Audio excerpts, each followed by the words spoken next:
हरि ओम.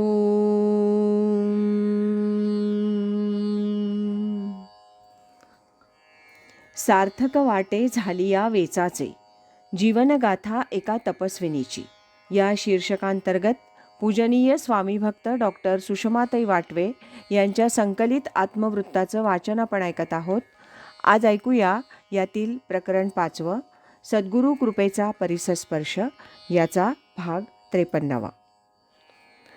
पावसला काही साधकांसमवेत 2-3 दिवस जावं असं स्वामीजींनी ठरवलं. त्याप्रमाणे आनंद यात्रेची तयारी सुरू झाली. माझं पोटाचं मोठं ऑपरेशन झालेलं असल्यामुळे सध्या तरी मी कोणताही प्रवास करणं शक्य नव्हतं. त्यामुळे यावेळच्या पावस यात्रेत मी सहभागी होण्याचा प्रश्न नव्हता. तथापि एक दिवस स्वामीजीच म्हणाले, तुम्ही आमच्याबरोबर पावसला यायचं आहे बरं का, त्याप्रमाणे तयारी करा. मला आश्चर्यच वाटलं. एवढ्या लांबचा मोटारचा प्रवास मला कसा झेपणार? माझं ऑपरेशन ज्यांनी केलं त्या सर्जनना मी प्रवासाची परवानगी विचारली. ते म्हणाले, डॉक्टर या नात्यानं माझी परवानगी नाही, परंतु प्रत्यक्ष स्वामी जर म्हणत असतील तर जायला हरकत नाही. ते सर्जन स्वामीजींना ओळखणारे होते. शेवटी पावसला जायचं ठरलं. स्वामीजींनी एका खाजगी गाडीनं जाणाऱ्या 2-3 व्यक्तींवर माझी जबाबदारी सोपवली. त्या व्यक्तींनीही पावसला जाणं येणं, तिथल्या मुक्कामात माझी व्यवस्था अतिशय चांगलं केलं. ती आनंद यात्रा चांगली पार पडली.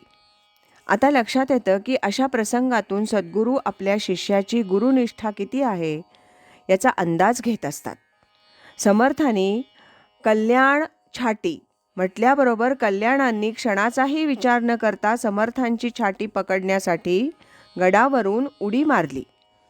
ही गोष्ट स्वामीजी नेहमी प्रवचनातून सांगत. अर्थात ह्या फार मोठ्या कसोट्या घेतल्या गेल्या, परंतु साध्या कसोटीत तरी एखादा शिष्य उतरतो की नाही हे स्वामीजी नाना प्रसंगातून पाहत असत.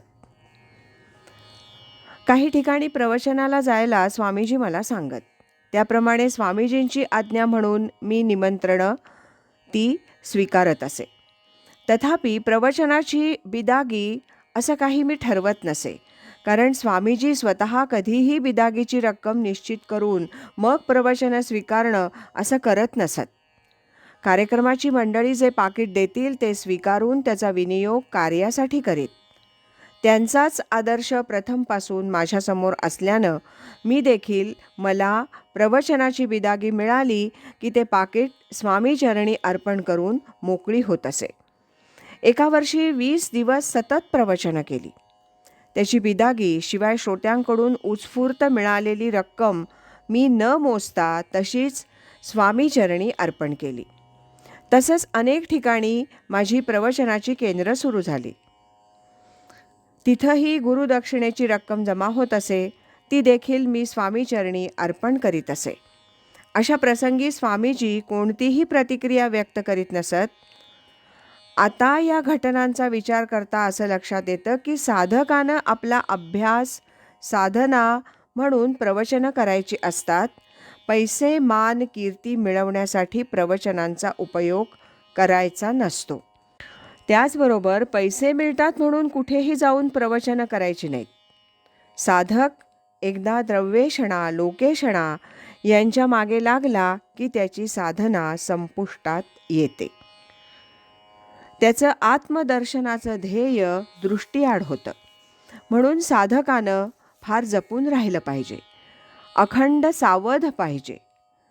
सुषमाताई म्हणतात, स्वामीजी आपण ग्रंथ प्रकाशित करतो आहोत, पण त्याची विक्री जर वाढायला हवी असेल, जास्तीत जास्त वाचकांपर्यंत ते पोहोचायला हवे असतील तर काही गोष्टी करायला हव्यात.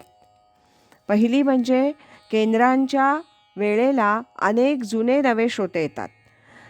त्यावेळी केंद्राच्या वेळेच्या आधीपासून आणि केंद्र सुटल्यावर ग्रंथ पाहण्याची विक्रीची व्यवस्था केली पाहिजे. दुसरं असं की ध्यान मंदिरात अगदी मर्यादित वेळेतच तासाभरात ग्रंथ विक्रीची व्यवस्था न करता जास्त वेळ विक्रीची व्यवस्था हवी. परगावाहून परदेशातून मंडळी ग्रंथ खरेदीसाठी येतात, त्यांना ग्रंथ मिळायला हवेत. तिसरं असं की ग्रंथ प्रकाशित झाल्यावर काही दिवस तरी सवलतीच्या किमतीत ग्रंथ मिळावेत.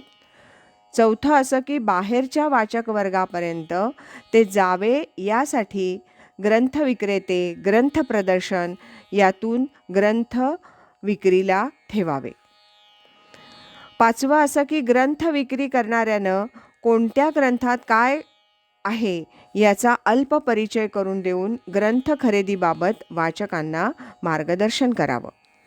सहावं, वाचकांना सर्व ग्रंथ हातात घेऊन पाहता येतील आणि निवड करता येईल अशा पद्धतीनं मांडणी करावी. प्रत्येक बाबतीत काही नवीन कल्पना मला स्फुरत, त्या मी स्वामीजींसमोर मांडत असे. त्यांना त्या पटल्या तर ते इतर मंडळींना सांगून त्याप्रमाणे करायला सुचवीत. ग्रंथलेखन आणि प्रकाशनाचं काम झाल्यावर त्याचे गठ्ठे नुसते पडून न राहता ग्रंथ इतरांपर्यंत कसे जातील याचा प्रयत्न करायला हवा. एकदा मी स्वामीजींना म्हटलं, तुम्ही हे काम करण्याचं स्वातंत्र्य मला दिलं तर मी ते करून दाखवीन.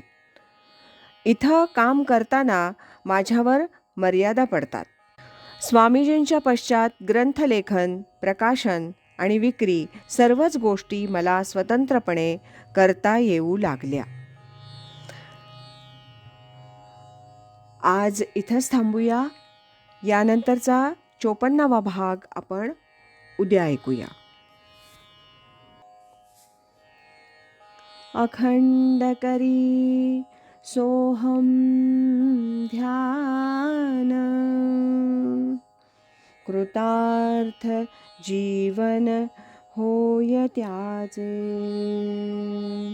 हरि ओम तत्सत.